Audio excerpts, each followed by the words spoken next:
Company ഭാഗം വെക്കണമെന്ന് Nandana madam ആവശ്യപ്പെടുമ്പോ വല്യുഞ്ഞ് company ഭാഗം വെക്കില്ലെന്നും ഇങ്ങനെയൊക്കെ തന്നെ സംഭവിക്കുമെന്നും എനിക്ക് നന്നായിട്ട് അറിയായിരുന്നു.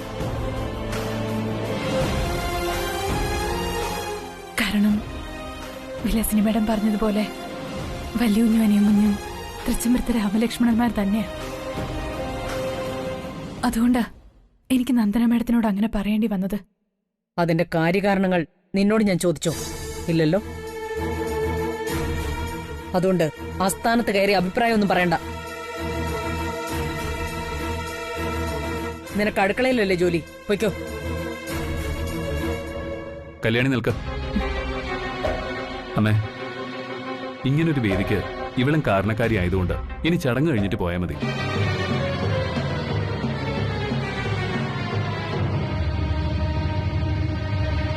വക്കീലെ, ആ ഡോക്യുമെന്റ്സ് ഇങ്ങ് എടുക്കുക.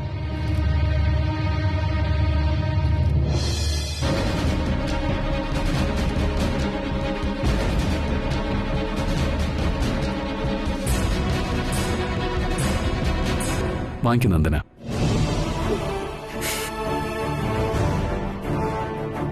മടിക്കണ്ട, ഇത് ഞാൻ സന്തോഷത്തോടു കൂടിയാ തരുന്നത്. വാങ്ങിക്ക.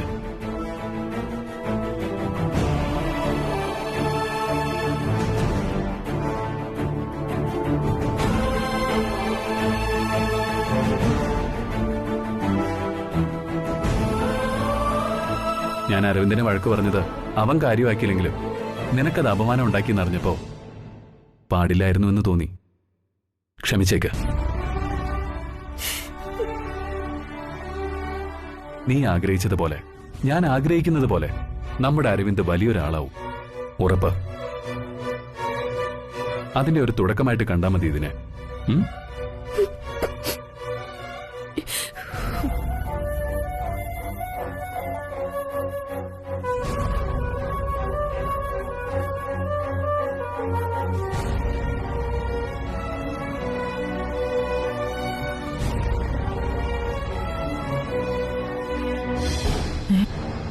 ഇവളിത് എന്ത് കാണിക്കുക?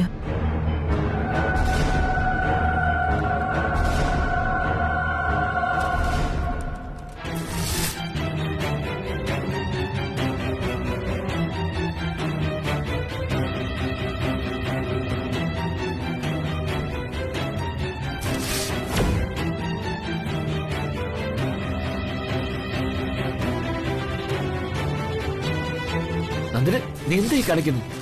നന്ദന, നീ എന്തിനാ ഡോക്യുമെന്റ്സ് കീറിക്കളയുന്നത്?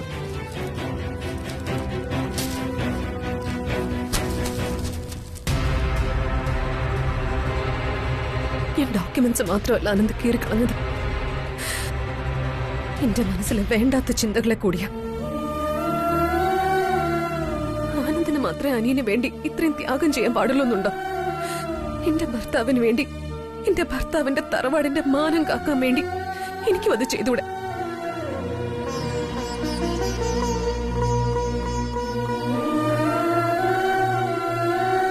ആനന്ദിന് അരവിന്ദനോട് ഇത്രയും സ്നേഹമുണ്ടെന്നും അരവിന്ദന്റെ മനസ്സിൽ ആനന്ദിന്റെ സ്ഥാനം എന്താണെന്ന് മനസ്സിലാക്കാതെ ഞാൻ എന്തൊക്കെയോ ചെയ്തു കൂട്ടി.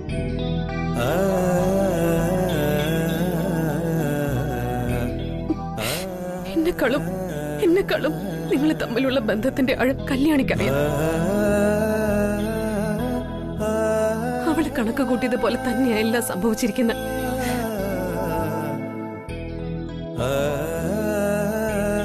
രക്തബന്ധങ്ങളുടെ ആഴം, കൂടപ്പറപ്പുകളുടെ മനസ്സ്, എന്നിലുണ്ടായിരുന്ന വ്യാകുലത എല്ലാം എനിക്ക് മനസ്സിലാക്കി തരാൻ കല്യാണിക്ക് സാധിച്ചു. അതിന് ഞാൻ കല്യാണിയോട് നന്ദി പറയുന്നു.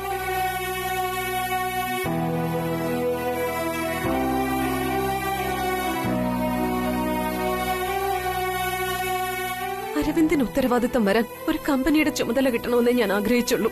അല്ലാതെ മുഴുവൻ കമ്പനികളും അരവിന്ദിന്റെ പേരിൽ എഴുതി കിട്ടണമെന്നൊന്നും ഞാൻ ചിന്തിച്ചിട്ട് പോലുമില്ല.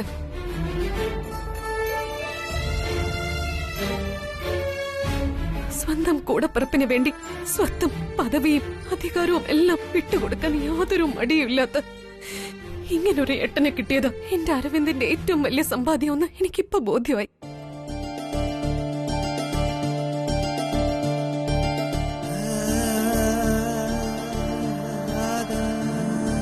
നമ്മുടെ ജീവിതത്തിലെ എല്ലാ പ്രശ്നങ്ങൾക്കും രണ്ട് കാരണങ്ങളാണ്. ഒന്ന്, നമ്മൾ ചിന്തിക്കാതെ പ്രവർത്തിക്കുന്നു. രണ്ട്, നമ്മൾ പ്രവർത്തിക്കാതെ ചിന്തിച്ചു മാത്രം ഇരിക്കുന്നു. അങ്ങള് പറഞ്ഞത് ശരിയാ. എല്ലാ പ്രശ്നങ്ങൾക്കും കാരണം ഞാൻ ഒന്നും ചിന്തിക്കാതെ എടുത്ത തീരുമാനം.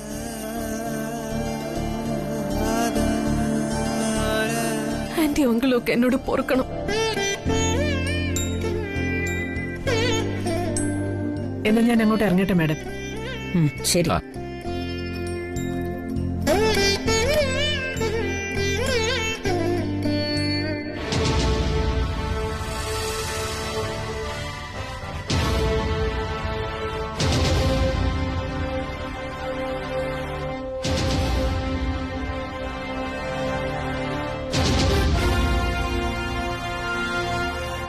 കല്യാണി, ആദ്യം നീ ചെയ്യുന്നതെന്തും തെറ്റായിട്ടേ തോന്നൂ.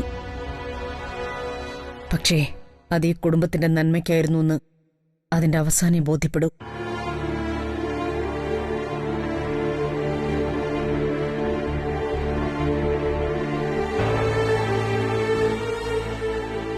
നിനക്ക് നല്ലതേ വരൂ.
കമ്പനികൾ ഭാഗം വെച്ച് രാമലക്ഷ്മണന്മാർ പരസ്പരം വാളെടുക്കുമെന്ന് കരുതിയപ്പോ നന്ദനയ്ക്ക് മാതൃകാ മരുമകൾ പട്ടം.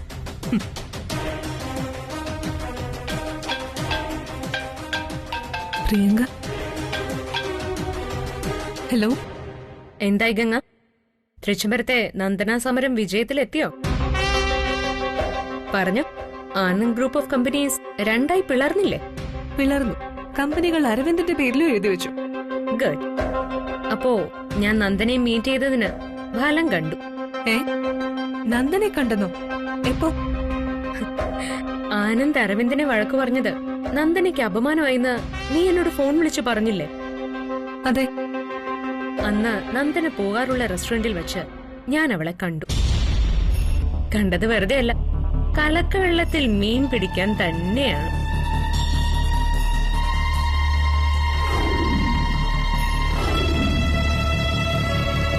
ഞാൻ പറഞ്ഞത് തൃച്ചംബരം വീതം വെക്കണമെന്നല്ല, കമ്പനികളെ രണ്ടാക്കി ഒരു ഭാഗം അരവിന്ദിനെ ഏൽപ്പിക്കണമെന്നാ. നിന്റെ പ്ലാനും പദ്ധതികളൊക്കെ വളരെ വളരെ നന്നായിരുന്നു. പക്ഷേ നീ വിചാരിച്ച പോലെ കാര്യങ്ങൾ നടന്നില്ല. എന്താ ഗംഗി നീ പറയുന്ന? അതെ പ്രിയങ്ക, നിന്റെ പ്ലാനുകൾ പോലെ തന്നെ കാര്യങ്ങൾ 90% വരെ എത്തിയതാ. അഡ്വക്കേറ്റ് ഭാഗപത്രവും തയ്യാറാക്കി എത്തി. ആ വക്കീലിനെ എനിക്കും നിനക്കും നന്നായി അറിയാം. അഡ്വക്കേറ്റ് രാജലക്ഷ്മി. നമ്മുടെ പല കേസുകളും അവരല്ലേ അറ്റൻഡ് ചെയ്തിരുന്നത്. ഓ, അത് ശരി. അഡ്വക്കേറ്റ് രാജലക്ഷ്മി ഇപ്പൊ നമ്മുടെ ലിസ്റ്റിലില്ല. അത് മനസ്സിലാക്കിയ ആനന്ദ് ബുദ്ധിപൂർവം അവളെ പാട്ടിലാക്കി. വരട്ടെ, നോക്കാം. എന്നിട്ട് ഭാഗപത്രം വായിച്ചു കേട്ടോ എല്ലാവരും? കേൾക്കുക മാത്രമല്ല, മേൽപ്പറഞ്ഞ 16 കമ്പനികൾക്ക് മാനേജിംഗ് ഡയറക്ടറായി പ്രവർത്തിച്ചു വരുന്ന ആനന്ദ് കൃഷ്ണൻ ആ സ്ഥാനത്ത് നിന്നും രേഖാമൂലം പൂർണ്ണമായും ഒഴിയുന്നു.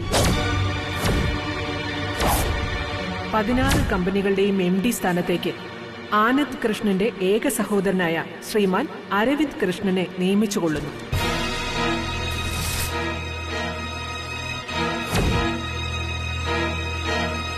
ഞാൻ ഡോക്യുമെന്റ്സ് മാത്രമല്ല ആനന്ദ് കീറിക്കളഞ്ഞത്, എന്റെ മനസ്സിലെ വേണ്ടാത്ത ചിന്തകളെ കൂടിയാ. ഛേ,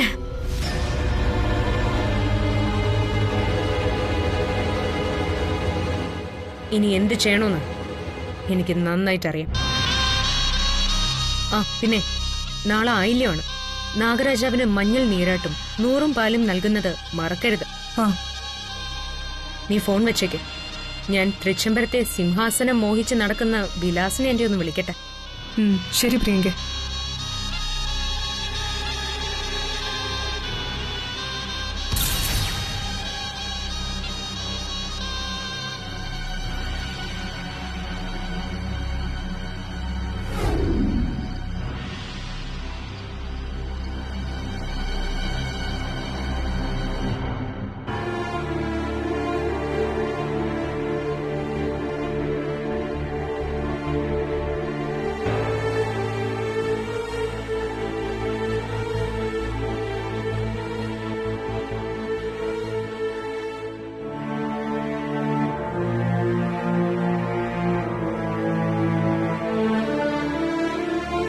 എന്തായാലേ പ്രശ്നങ്ങളൊക്കെ തീർന്നില്ലേ?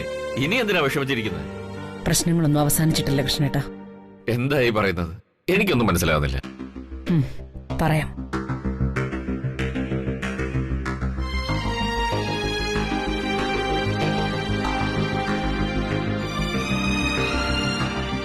ഈ കല്യാണി തൃച്ചംബരത്ത് ആരാ കൃഷ്ണേട്ടാ? വെറും ഒരു അടുക്കളക്കാരി. നന്ദന തൃച്ചംബരത്തെ 2ാമത്തെ മരുമകള. നന്ദന പ്രശ്നപരിഹാരത്തിനായി കല്യാണിയോട് ഉപദേശം തേടിയിരിക്കുന്നു. അങ്ങനെ നന്ദന പോയി ആനന്ദിനെ കാണുന്നു. കമ്പനി 2ആയി പിരിക്കണമെന്ന് ആനന്ദിനോട് പോയി പറഞ്ഞാൽ ആനന്ദ് അത് മുഴുവനായി അരവിന്ദിന്റെ പേരിൽ കൊടുക്കുമെന്ന് കല്യാണി മുൻകൂട്ടി കണ്ടിരിക്കുന്നു. ഇതൊക്കെ ഈ കല്യാണിക്ക് എങ്ങനെ അറിയാം? എത്ര ആലോചിച്ചിട്ടും എനിക്ക് പിടികിട്ടുന്നില്ല. ഭർത്താവിനെ കുറിച്ച് ഭാര്യയ്ക്കല്ലാതെ പിന്നെ മറ്റാർക്കാ ഏറെ അറിയുക? അതും പ്രണയിച്ച ശേഷം താലി കെട്ടിയവൾ.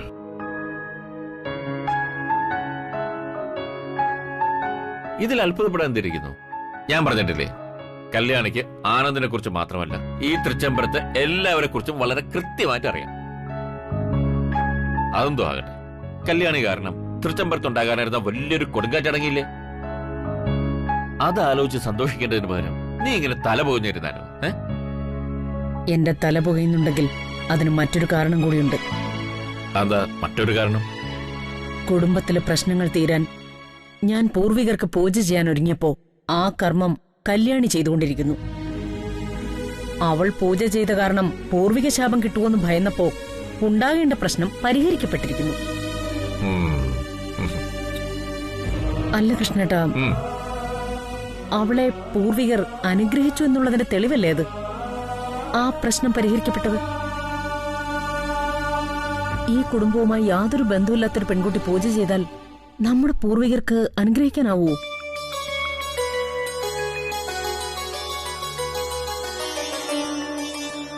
കല്യാണിയും ഈ കുടുംബത്തിലെ ഒരു അംഗം തന്നെയാണ് അഖില. എന്താ കൃഷ്ണേട്ടൻ പറഞ്ഞേ? കല്യാണി കല്യാണി ഈ കുടുംബത്തിൽ അംഗമാണെന്നോ? കൃഷ്ണേട്ടൻ എന്താ അങ്ങനെ പറഞ്ഞേ? അത് കല്യാണി ഈ കുടുംബത്തിൽ അംഗമാണെന്നോ? ഏത് രീതിയിൽ? എന്തർത്ഥത്തിൽ? അതെ, കല്യാണി ഈ കുടുംബത്തിലെ മൂത്ത മരുമകളാണ്. ആനന്ദിന്റെ ഭാര്യ. പൂജ ചെയ്ത് സ്ഫടികമാല കറുത്തുപോകാതെ സൂക്ഷിച്ച് തൃച്ചംബരത്തെ പൂർവികരുടെ അനുഗ്രഹം വാങ്ങിയെടുത്തവൾ. അതുകൊണ്ട് തന്നെയാണ് കല്യാണി ചെയ്ത പൂജയിൽ പൂർവികർ സംപ്രീതരായതും അനുഗ്രഹിച്ചതും. പക്ഷേ ഈ സത്യങ്ങൾ എങ്ങനെ ഞാൻ അഖിലെ ബോധ്യപ്പെടുത്തും?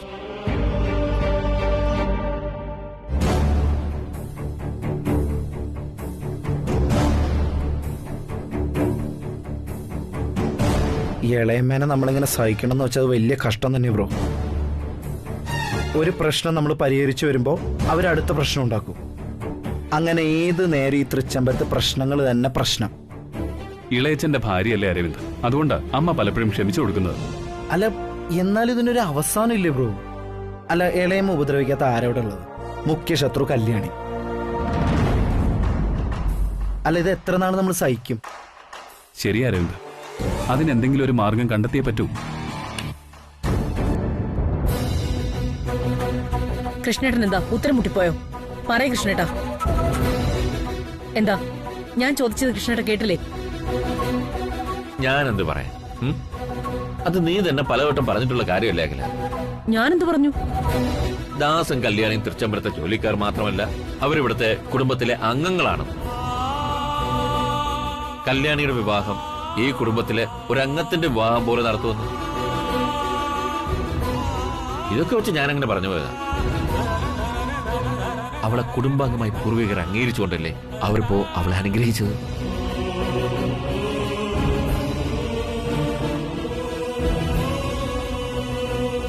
ഞാൻ അങ്ങനെ തന്നെ കരുതുന്നത്. നീയും അങ്ങനെ തന്നെ കരുതകല. വെറുതെ കാട് കയറി ചിന്തിച്ച് മനസ്സിന്റെ സ്വസ്ഥത കളയാണ്. അല്ല കൃഷ്ണേട്ട,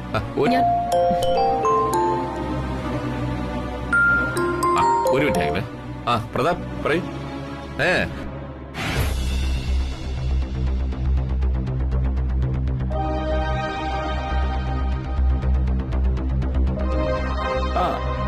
ഓക്കെ, ഞാൻ പറഞ്ഞേക്കാം. Okay okay, bye. അതിന്റെ ഇടയിൽ ഇപ്പൊ നടന്ന പ്രശ്നം അവരുടെ ടാർഗറ്റ് എന്നെയും ബ്രോയി രണ്ടാക്കുന്നുള്ളതായിരുന്നു. അതിനവര് നന്ദനേനെ ഉപയോഗിക്കാൻ ശ്രമിച്ചു. ഈ തൃച്ചമ്പരത്ത് ഇനി വലിയ വലിയ പ്രശ്നങ്ങൾ ഉണ്ടാവാതിരിക്കണമെങ്കിൽ ഈ ഇളയമ്മയുടെ കാര്യത്തിൽ എന്തെങ്കിലും ഒരു നടപടി ഉണ്ടാക്കിയേ പറ്റൂ. ബ്രോ, നിങ്ങൾ തമ്മിലുള്ള കല്യാണത്തിന് ഏറ്റവും വലിയ വില്ലത്തിയാവാൻ പോകുന്നത് ഇളയമ്മ തന്നെയായിരിക്കും. ബ്രോ, അത് അച്ഛൻ വരുന്നുണ്ട്.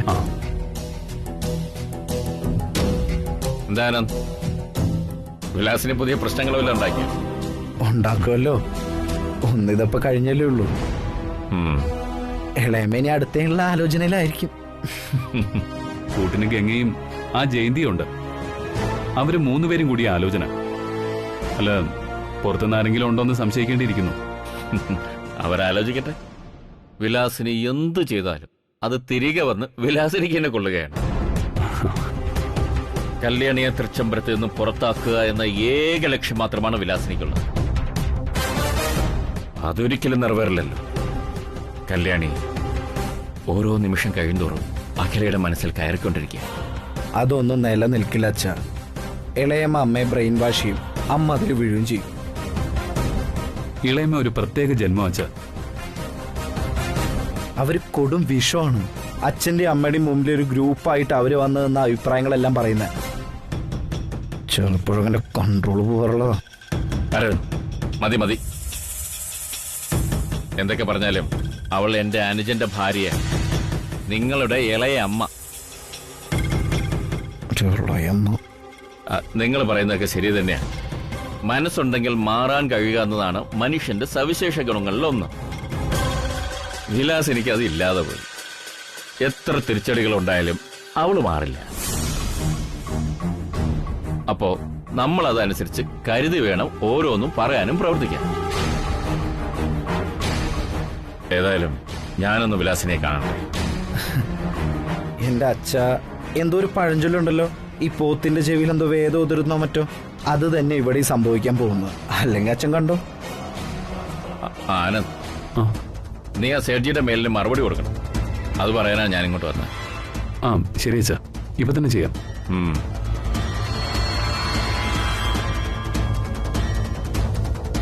സേഠ്ജി അച്ഛനെ വിളിച്ചിട്ടുണ്ടാവും. ഞാൻ ആ കാര്യം മറന്നേ പോയി.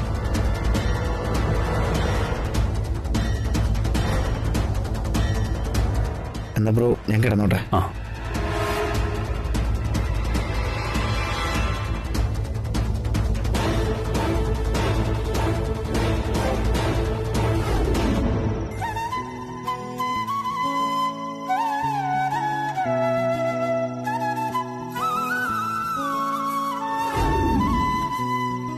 നിനക്കെന്നോട് പരിഭവമാണെന്ന് എനിക്കറിയാം. സമയം കിട്ടാത്തോണ്ടല്ലേ? അല്ലെങ്കിൽ നിന്നെ കാണാൻ വരാണ്ടിരിക്കുവോ ഞാൻ? നിനക്കെന്റെ മനസ്സറിയാലോ. എന്ത് സന്തോഷം വന്നാലും സങ്കടം വന്നാലും നിന്നോട് ആദ്യം പറഞ്ഞാലേ എനിക്ക് തൃപ്തിയാവുള്ളൂ. കല്യാണി, വല്യൂഞ്ഞോ? താങ്ക്സ്. താങ്ക്സോ? എന്തിന്? നന്ദനയുടെ പ്രശ്നത്തിൽ തൃച്ചംബരത്തെ മൂത്ത മരുമകളുടെ ഉത്തരവാദിത്വം നന്നായിട്ട് നിറവേറ്റിയതിന്. അനിയൻ കുഞ്ഞിന് വേണ്ടി കമ്പനി മുഴുവൻ എഴുതി കൊടുക്കാൻ തയ്യാറായ വല്യൂഞ്ഞിന്റെ മനസ്സുണ്ടല്ലോ. അതിന് മുന്നിൽ ഞാൻ ചെയ്തതൊന്നും ഒന്നുമല്ല. അല്ലെങ്കിൽ തന്നെ നീ ഈ കുടുംബത്തിന് വേണ്ടി ചെയ്ത പല കാര്യങ്ങളും പുറത്ത് പറഞ്ഞിട്ടില്ലല്ലോ. ഇന്നലെ പൂജാമുറിയിൽ കാരണവ പൂജ ചെയ്തതടക്കം. ഞാൻ കാരണവ പൂജ ചെയ്തത് വല്യൂഞ്ഞി എങ്ങനെ അറിഞ്ഞത്? ഞാൻ മാത്രമല്ല കല്യാണി, അമ്മ, അച്ഛൻ, ഇളയമ്മ, ഇവിടെയുള്ള എല്ലാരും അറിഞ്ഞു. മാഡം അറിഞ്ഞോ? അതെ. എന്നെ ഈശ്വര.